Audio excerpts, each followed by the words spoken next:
नमस्कार दोस्तों, लेके आ गया हूँ मैं आपके लिए एनसीईआरटी कक्षा 6 की गणित का 11वां चैप्टर, जिसका शीर्षक है एलजेब्रा। इंग्लिश में इसको एलजेब्रा कहते हैं। एलजेब्रा,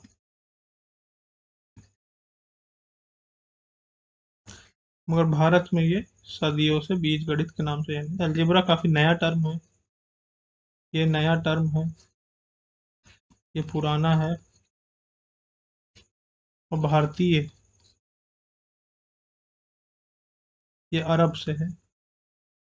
यानी क्या हुआ, यहाँ की दोस्तों एक किताब जो धीरे धीरे ट्रांसलेट होके शायद बगदाद, इराक की राजधानी है। बगदाद के कोई मैथमेटिशियन थे 11वीं सेंचुरी दोस्तों। हमारे यहाँ बीजगणित जो है बिफोर क्राइस्ट, यानी कि जैसे 2022 चल रहा है, 2000 साल पहले, 2000 से ज्यादा साल पहले पहले ये सब होता है। ये अभी 1000 साल पहले की बात हो रही है। 1000 साल पहले गया और वहां से यूरोप पहुंचा, तो इसका नाम अलजबरा पड़ गया। हमारे यहाँ ये बीजगणित के नाम से जाना जाता है, जो हम पढ़ने वाले हैं। ठीक है दोस्तों, बहुत ही महत्वपूर्ण है, फंडामेंटल है, गणित का फंडामेंटल है। फंडामेंटल ऑफ मैथमेटिक्स, आधारभूत, गणित का आधारभूत। ठीक है दोस्तों, यहाँ दोस्तों देखो क्या लिखा हुआ, बहुत अच्छा लिखा हुआ। अभी तक हमारा अध्ययन संख्याओं और आकारों के साथ रहा है। अब तक हम संख्याओं पर संक्रियाओं और उनके गुणों के बारे में पढ़ चुके हैं। हमने संख्याओं को दैनिक जीवन की विभिन्न समस्याओं को हल करने में उपयोग किया है। गणित की वह शाखा यानी ब्रांच जिसने हमने संख्याओं का अध्ययन किया, अंक गणित कहलाता है। अर्थमेटिक, अब तक जो नंबर से हम लोग कर रहे थे ना, गुणा जोड़ घटा, सब वो अर्थमेटिक था। अब यहाँ तक, इसके बाद से दूसरा पैराग्राफ। हम दो या तीन विमाओं, विमाओं यानी डायमेंशन, 2D या 3D आकृतियों तथा उनके गुणों के बारे में भी पढ़ चुके हैं। गणित की वह शाखा जिसमें हम इन आकृतियों तथा आकारों का अध्ययन करते हैं, ज्यामिति, जियोमेट्री। ज्यामिति, डायमेंशन जहाँ पढ़ते हैं उसको ज्योमेट्री कहते हैं, ज्यामिति या ज्योमेट्री कहलाती है। अब दोस्तों, अब हम गणित की एक अन्य शाखा का अध्ययन करेंगे, अध्ययन प्रारंभ करने जा रहे हैं, जो बीज गणित या अलजेब्रा कहलाती है। ठीक है दोस्तों, हमने पढ़ा है अरिथमेटिक, हमने पुराने चैप्टरों में देखा है, ज्योमेट्री देखी है। अब हम अलजेब्रा पढ़ेंगे।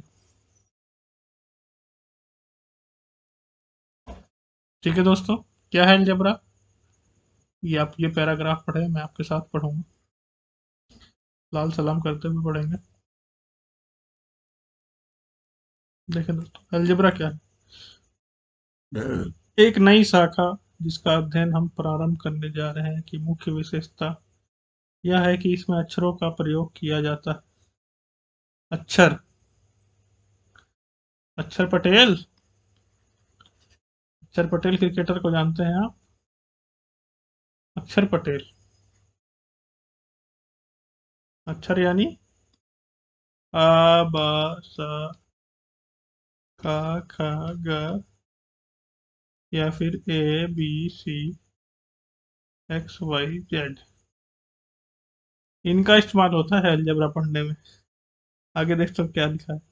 अक्षरों के प्रयोग से हम नियमों और सूत्र यानी फॉर्मूला को व्यापक रूप में लिख पाने में समर्थ हो जाएंगे।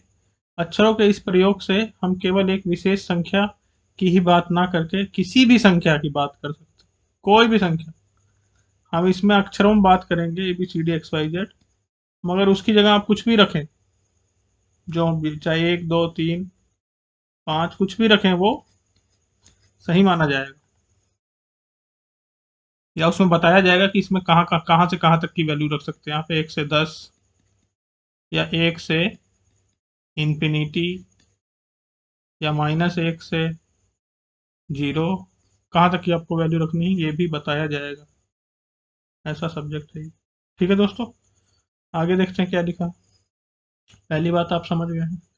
दूसरी बात क्या है, चलिए वापस नीले पे लौट आते हैं। दूसरी बात दोस्तों यहाँ क्या कह रहा है? दूसरी बात यह है कि अक्षर अज्ञात राशियों के स्थान पर भी प्रयोग किए जा सकते हैं। इन अज्ञात राशियों अननोन को निर्धारित करने की विधियों को सीखकर हम पहेलियां पहेलियां आप इससे सॉल्व कर लेंगे और दैनिक जीवन से संबंधित अनेक समस्याओं को हल करने के अनेक प्रभावशाली साधन विकसित कर सकते हैं। तीसरी बात यह है कि अक्षर संख्याओं के स्थान पर प्रयोग किए जाते हैं, इसलिए इन पर संख्याओं की तरह संक्रियाएं भी की जा सकती हैं। इसमें हम बीजीय व्यंजक अलजेब्रिक एक्सप्रेशन और उनके गुणों के अध्ययन की ओर अग्रसर होते हैं। यानी दोस्तों इसमें जो जोड़ घटा गुणा भाग सब चलेगा अक्षर में। अब 1 2 3 भूल जाओ, अक्षर में काम होगा। समझ रहे हैं दोस्तों? तैयार है अक्षर में काम करने के लिए? दोस्तों हम जो अक्षर लेंगे, मान लेते हैं यहाँ पे एन लिया है, इन्होंने एन लिया है अक्षर की जगह। एन जो है एक वेरिएबल है जिसका मान फिक्स्ड नहीं है, या कोई भी मान 1 2 3 4 कुछ भी आप इसमें रखिए।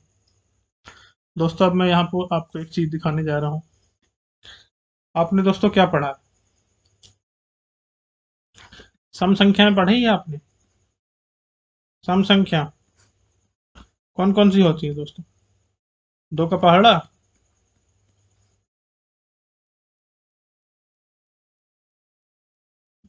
अब देखो देखो हम अलजेब्रा में कैसे लिखेंगे सम संख्या को। 2n हो गया सम संख्या। सम संख्या हो गया।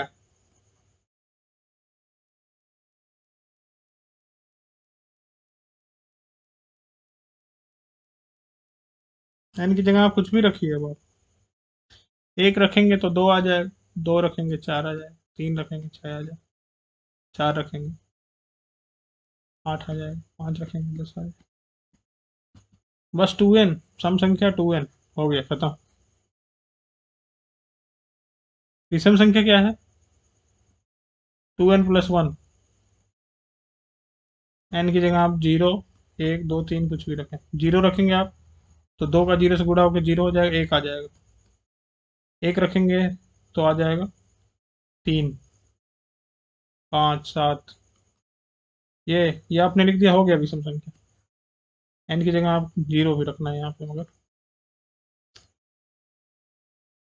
इसमें मगर एन की जगह 0 नहीं रखना है, आप 1 2 3 से शुरू करना है। आपको बताएंगे कि कौन सी वैल्यू एन पे रखनी है। ठीक है दोस्तों, समझ रहे हैं जब हम कैसे अक्षर काम करते हैं? उसमें 1 2 3 आपको लिखने की जरूरत नहीं है।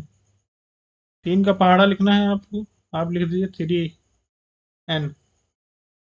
एन की जगह आप नेचुरल नंबर रखें। एन की जगह नेचुरल नंबर, आपने बस बोल दिया एन की जगह आप नेचुरल नंबर रखें। आपका ये पहाड़ा जो है 3 6 9 12 ऐसे कर करके इन्फिनिटी तक पहुंच जाएगा। नेचुरल नंबर आप रखती, नेचुरल नंबर आप जान ही रहे हैं, सबका मालिक एक, एक से शुरू होता है। यही आप रख दिए होल नंबर। होल नंबर, अगर आप एन की जगह होल नंबर रख देंगे तो इस बार 0 से शुरू होगा, एन की जगह 0 रखेंगे। ठीक है दोस्तों, समझ रहे हैं अलजेब्रा? चलिए धन्यवाद।